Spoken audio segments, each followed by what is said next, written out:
You're lying in bed, and the room is quiet. The day is done. Your body is exhausted. But your mind? Your mind is somewhere else entirely. It's replaying that conversation from 3 days ago, rewriting the email you sent this morning, rehearsing arguments for conflicts that haven't happened yet and probably never will. You know you should sleep. You know you need to let it go, but there's this voice, this relentless, analytical voice that whispers, "What if you missed something? What if there's a pattern you haven't noticed? What if the answer is just one more thought away?" And so you think, and think, and think. Here's what nobody tells you about overthinking. It doesn't feel like a problem when you're inside it. It feels like protection. It feels like if you can just analyze every angle, predict every outcome, rehearse every scenario, then maybe, just maybe, you can control what happens next. Maybe you can avoid the pain. Maybe you can finally feel safe. But here's the paradox, the quiet tragedy at the center of all of this. The thing your mind developed to protect you from uncertainty has become the source of your suffering. The mental fortress you built to keep danger out has become the prison you can't escape. You are not overthinking because you're anxious. You're anxious because you're overthinking. And the cycle has been running so long, you've forgotten what silence feels like. Overthinking is not simply thinking too much. It is a specific pattern of recursive, hyper-analytical cognition characterized by what psychologists call rumination, the repetitive focus on distress, its causes, and its consequences without moving toward resolution. Think of your mind as a search engine that never stops loading results. Rumination is when that search engine gets stuck in an infinite loop, generating variations of the same query over and over. Why did this happen? What does it mean? What should I have done differently? The mind believes it's problem solving, but it's actually problem rehearsing. This pattern is deeply connected to three core psychological mechanisms. First, the default mode network. This is the brain's introspective system, active when you're not focused on external tasks. In overthinkers, the DMN becomes hyperactive, a neurological background hum that never quiets. Studies show that individuals prone to rumination have stronger connectivity in this network, meaning their brain defaults to self-referential thinking even during rest. Your mind, quite literally, cannot stop watching itself. Second, intolerance of uncertainty. Psychologist Michel Dugas identified this as a core feature of chronic worry. For overthinkers, uncertainty isn't just uncomfortable, it's unbearable. The mind perceives ambiguity as a threat, and thinking becomes a compulsive attempt to create the illusion of control. You analyze because not analyzing feels like free falling. The mental chatter is painful, yes, but it's familiar pain, and familiar pain feels safer than the unknown. Third, metacognitive beliefs about thinking. This is where it gets recursive. Many overthinkers have developed beliefs that overthinking itself is useful. You believe that worrying prevents bad outcomes, that analyzing protects you from mistakes, that mental rehearsal equals preparation. These metacognitive beliefs turn rumination into a strategy rather than a symptom. You're not just overthinking, you're overthinking on purpose, convinced it's keeping you safe. But here's what the research shows. Chronic overthinking doesn't lead to better decisions. It leads to decision paralysis, emotional exhaustion, and a nervous system stuck in perpetual threat detection mode. Your brain, in trying to protect you, has essentially forgotten how to rest. Let's talk about what this actually costs you, not in productivity metrics or efficiency losses, but in the quiet, invisible ways it reshapes your entire experience of being alive. Overthinkers live in a state of what I call temporal displacement. You are never fully here. Your body is in the present, but your mind is in the past, replaying, analyzing, regretting, or in the future, predicting, preparing, catastrophizing. The present moment, the only moment that actually exists, becomes a brief hallway you rush through on your way to somewhere else. This creates a profound form of grief that nobody talks about, the grief of your own absence from your life. You miss the sunset because you're thinking about tomorrow's meeting.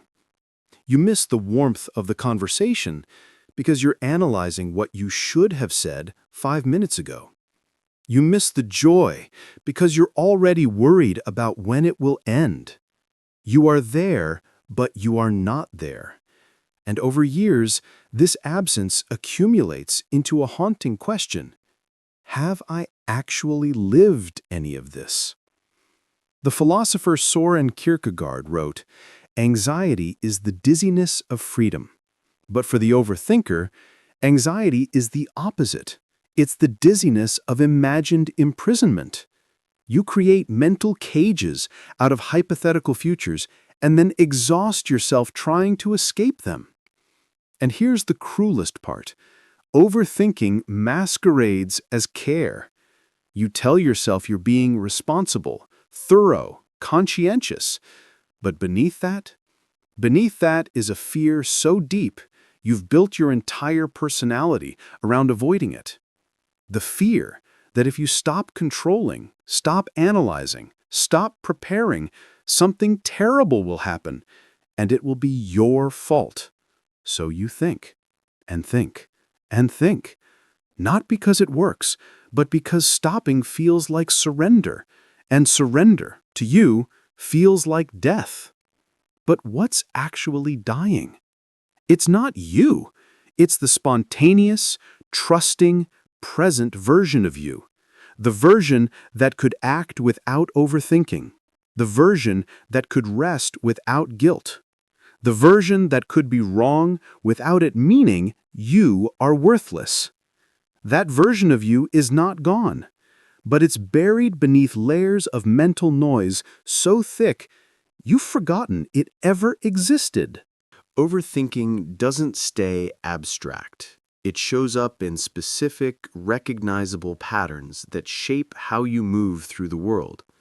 In relationships, you become the person who needs 3 days to respond to a text because you're overanalyzing tone, subtext, and 17 different ways it could be misinterpreted.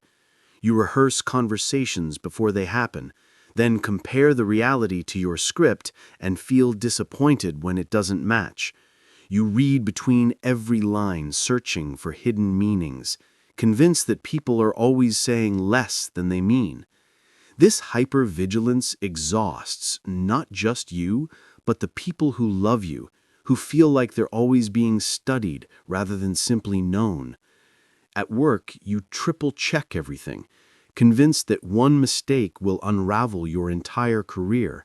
You overanalyze feedback, turning a neutral comment into a referendum on your competence. You struggle to delegate because no one else will agonize over the details the way you do.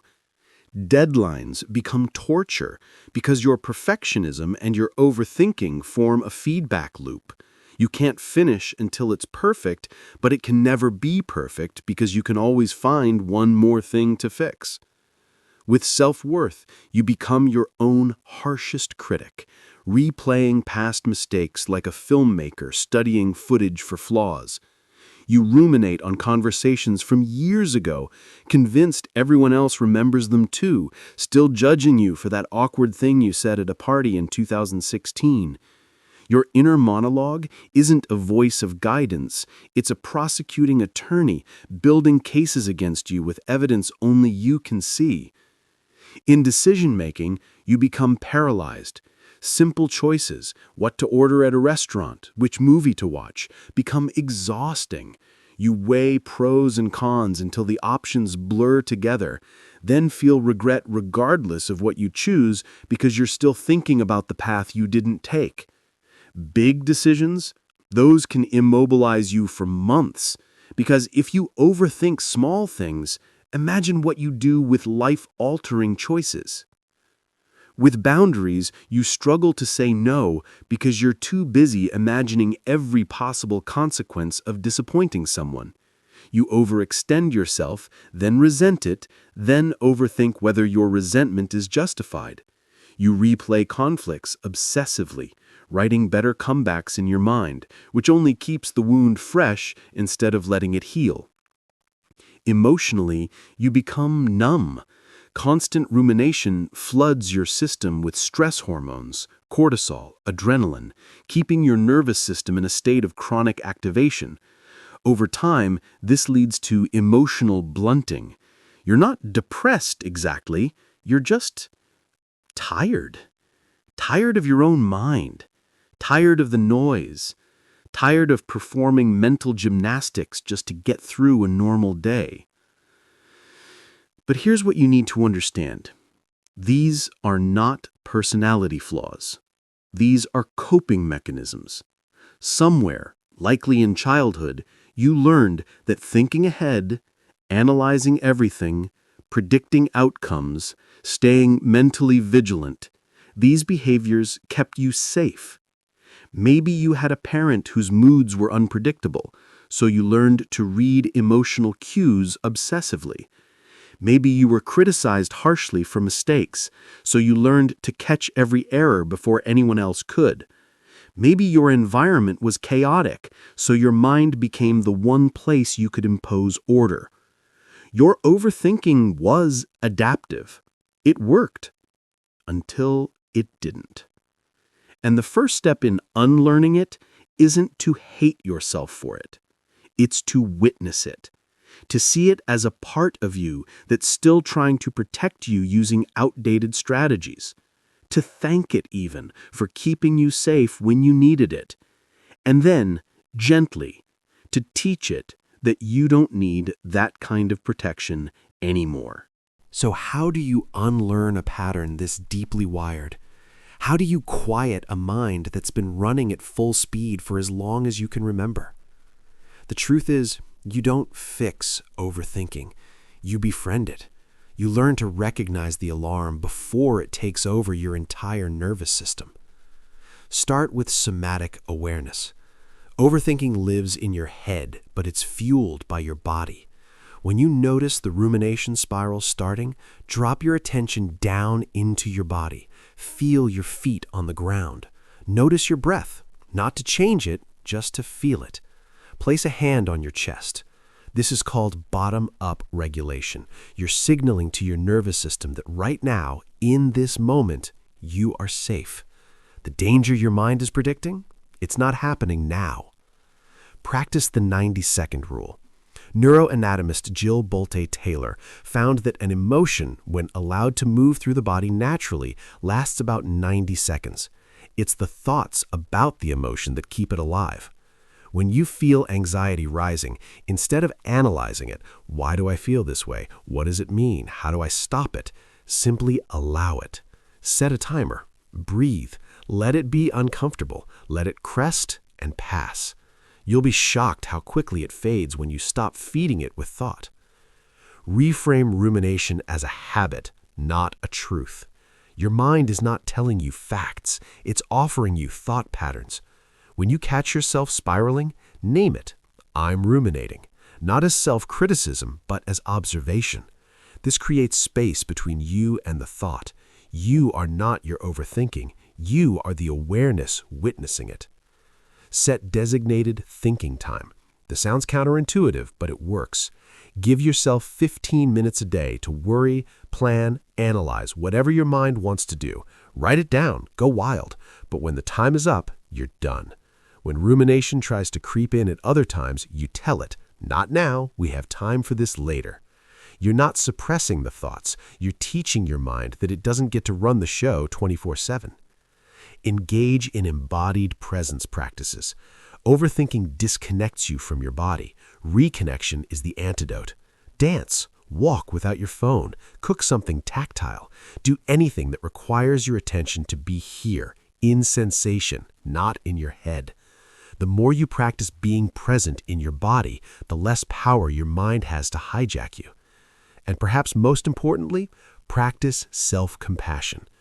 The overthinker's mind is often a hostile place, full of self-judgment and harsh criticism. But you cannot hate yourself into healing. You cannot shame yourself into stillness. Carl Jung once said, "I am not what happened to me. I am what I choose to become."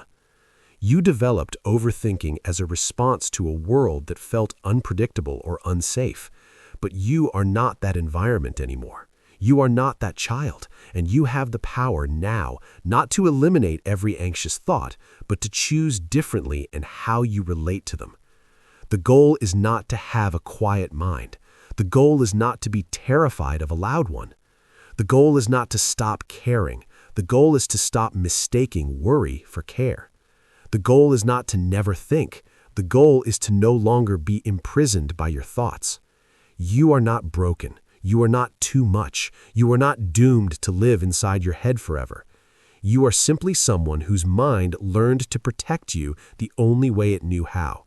And now you're learning a different way, a softer way, a way that doesn't require constant vigilance just to feel worthy of rest.